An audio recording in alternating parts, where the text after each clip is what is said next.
Any sign of the children, Franz? Not yet, sir. Oh, Georg! The mountains! They're magnificent! Yes, they're not like any other mountains. They're friendly. Look, that green stretch of woods back there. When wind blows through it, it's like a restless sea. And that sweet little village. Oh, that's not a village. That's a town. Oh, I'm sorry. I didn't mean to hurt its feelings. It's fun being with you. You're quite an experience for me. You're quite an experience for me, too. Somewhere in you, there's a fascinating man. Occasionally I catch a glimpse of him, and when I do, he's exciting.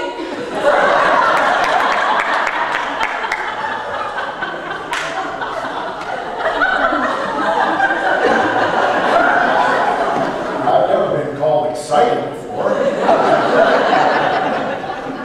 Well, I'm beginning to understand you a little better now that I see you here. You know, you're a little like those mountains, except that you keep moving. How can you stand to be away from this place as much as you are? Perhaps I've been searching for a reason to come back here and stay. Georg, I like it here very much. Max still can't be on the telephone. I know he's desperate to get singers for the Carlsberg Festival. You like it here? Though we'd have to spend some time in Vienna at higher state to look after. I thought that was a corporation now. It is, and I'm president. You president of a corporation? After all, I managed Heinrich's affairs for years before he died. I just can't see you sitting behind a desk. Well, of course, I wear a business suit and smoke a big cigar. Sir. And that one looked like his coffee now.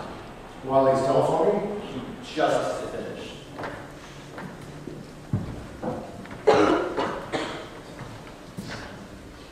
Any luck, Max? I'm sorry it took so long. How would you like this for the Carlsberg Festival? The finest choral group in Austria, the greatest mixed quartet in all Europe, and the best soprano in the world. That's something I'd love to hear. So would I. All I've got up to now is a basso who isn't even profundo. Max, you always come up with a good concert. And why? Because my motto is never start out looking for the people you wind up getting. That's why I've been telephoning Paris, Nice, Stockholm, London. On Georg's telephone. Yes.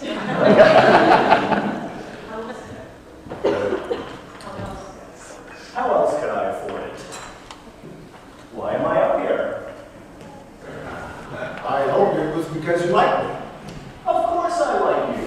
Why shouldn't I like you? You live like a king. You have an excellent wine cellar. Max. I like rich people. I like the way they live. I like the way I live when I'm with them. Speaking as a government official, Georg, is there a cathedral around here? Yes, that's our Abbey, Nonberg Abbey. Do they have a choir? A very beautiful one. Good.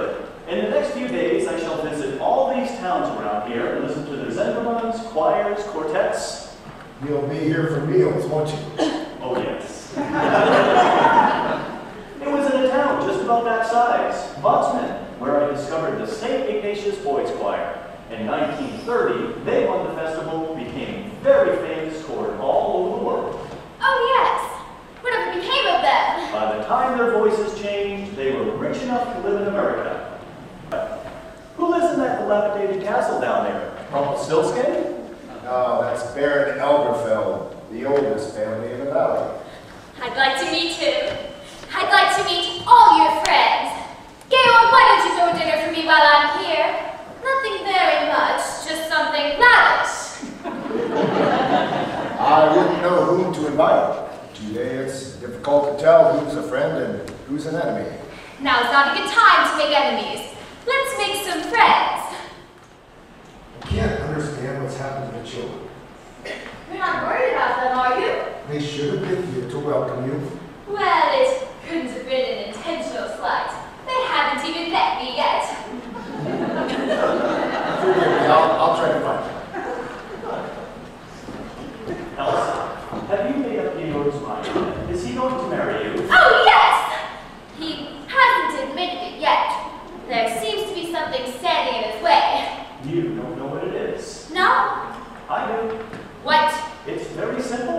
money. Money! Yes, he's rich and you're rich.